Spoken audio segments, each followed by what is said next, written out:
Obila kardak malangata mayudre ne oyudre kama tek e kinde mane girakore gi jopuonjre mbaleny ma multimedia mane obago ng'anyo kaluwore kod rach mar arita e alwora mar kar tiegruokno.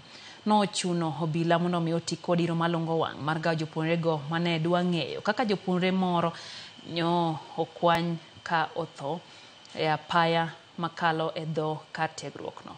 Jafwambo marwa Eric Owenga nitie kod ler. Chakre saa 4 okinyi wuok tich, apaya ma Magadi mochomo Rongai ne okalre e yo mayot.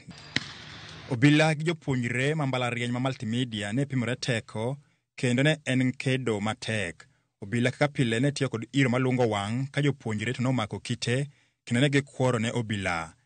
Ne en ng'wech mana ka guok gi apuoyo ka jopuonjre ne yuago rach mar arita. And we want justice for him. Like, we want the answers, what happened. Because answers zenye anatuambia hatazieleweki.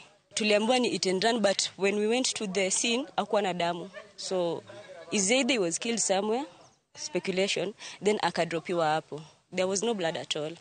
Leo imeacha kozi ya boys mwenye aliuliwa. Now of which, sisi tunataka clarifications, nothing more. There was no blood. So we can't believe that it was an accident, yet we're not sure, we've not seen any blood. He's saying that it was an hit and run, and yet we don't have any evidence. Mokwongo, jopuonjre ne ogeng'o apaya no, gino mane oketo wuotho bedo matek kuom thuolo malach. Moko nyamburko ne gomo dok chien ka giluoro ni geche magi ne nyalo banji. Jopuonjre gi ne sundo ng'eyo gima ne dikelo tho mar japuonjre kae, mabende ne hike mar 2. Kagiwacho ni kuom thuolo malach gisebedo ka gikale matek ahinya to e lwet jonjore. Cause hapa Bangladesh, this premises kutoka kwa chuo mpaka Yesedanya, so majorly people were staying outside. So yuko safe. Hapo ukianza kwa gate hadi ufike Masai Lodge, it is very dangerous. You can't pass through that place during the night from 7 because the attacks there, unafika, unapata umenyang'anywa simu yako, umenyang'anywa pesa, and then it is gone. Maybe you injured. So we want at least they deploy for us. Police officers will be at least watakuwa wanapita, at least they ensure security unto us.